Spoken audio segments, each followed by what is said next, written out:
প্রিয় দর্শক শ্রোতা, ঈদ উল ফিতরের দিন আমাদের কিছু করণীয় কাজ আছে। আজকে আমরা ঈদ উল ফিতরের দিন আমরা কোন কোন কাজটি করব, কি কি কাজ করা আমাদের জন্য অপরিহার্য এবং সেই কাজগুলো আমাদের জন্য সুন্নাহ, সেই বিষয়ে আমরা আজকে জানব। এক নম্বর হচ্ছে আমরা খুব ভোরে ঘুম থেকে উঠব।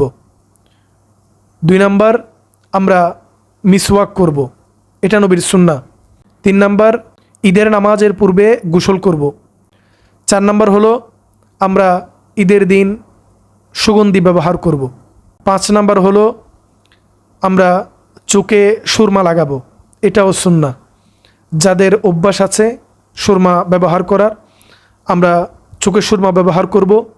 পাশাপাশি যাদের সুরমা ব্যবহার করার অভ্যাস নেই আমরা চেষ্টা করব। 6 নম্বর হলো পবিত্র এবং পরিষ্কার পরিচ্ছন্ন পোশাক পরিধান করব। 7 নম্বর হলো ফজরের নামাজের পর যথাশীঘ্রই আমরা ঈদগাহ ময়দানে চলে যাওয়ার জন্য চেষ্টা করব। 8 নম্বর হলো সামর্থ্য অনুযায়ী ভালো খাবারের ব্যবস্থা করব এবং সেই খাবার আমাদের গরিব, মিসকিন, অসহায়, আমাদের প্রতিবেশী যারা আছেন আমরা তাদেরকে খাওয়াবো। 9 নম্বর হলো ঈদগাহে যাওয়ার পূর্বে আমরা মিষ্টি জাতীয় কোনো খাবার খাবো, মিষ্টান্ন গ্রহণ করব। 10 নম্বর হলো ঈদগাহে যাওয়ার পূর্বে আমরা আমাদের ফিতরাগুলো আদায় করে যাব। 11 নম্বর হলো ঈদগাহে যখন আমরা নামাজ পড়ার জন্য বের হব তখন এক পথ দিয়ে যাব, অন্য পথ দিয়ে বাসায় আসব, এটা হচ্ছে সুন্নাহ।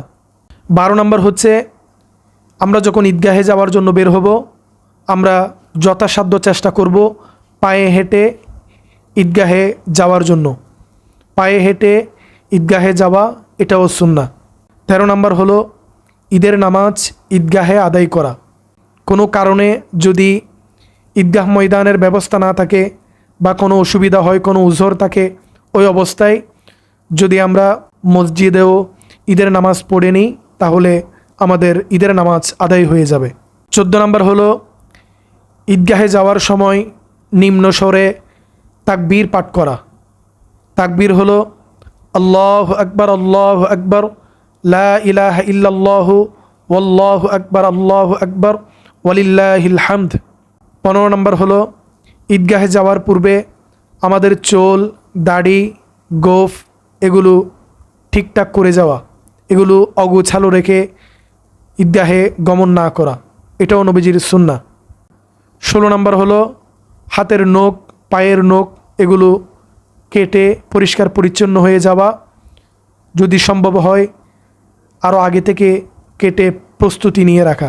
17 নম্বর হলো আংটি পরিধান করা। ঈদের দিন আংটি পরিধান করা এটাও সুন্নাহ। বিশেষ করে আমাদের যাদের অভ্যাস আছে আমরা চাইলে ঈদের দিন আংটি পরিধান করতে পারি, এটাও নবীজির সুন্নাহ। 18 নম্বর হলো নামাজ যাওয়ার পূর্বে ভেজুর সংখ্যক খেজুর খাওয়া। যাদের ঘরে খেজুর থাকবে আপনারা ভেজুর সংখ্যক খেজুর খেয়ে ঈদগাহে গমন করবেন, আর যাদের ঘরে খেজুরের ব্যবস্থা থাকবে না আপনারা মিষ্টান্ন কোনো খাবার খেয়ে ঈদগাহে গমন করতে পারেন। এতক্ষণ পর্যন্ত আপনাদের সম্মুখে যে সমস্ত বিষয়গুলো আলোচনা করলাম এগুলো সবগুলো আল্লাহর প্রিয় হাবিব সাল্লাল্লাহু আলাইহি ওয়াসাল্লামের সুন্নাহ। সেজন্য আমরা চেষ্টা করব যখন ঈদের দিন আগমন করবে আমরা যাতে ঈদের দিন এই সমস্ত সুন্নাহগুলো যথাযথভাবে পালন করতে পারি। মহান আল্লাহ তাআলা আমাদের সকলকে কবুল করুন।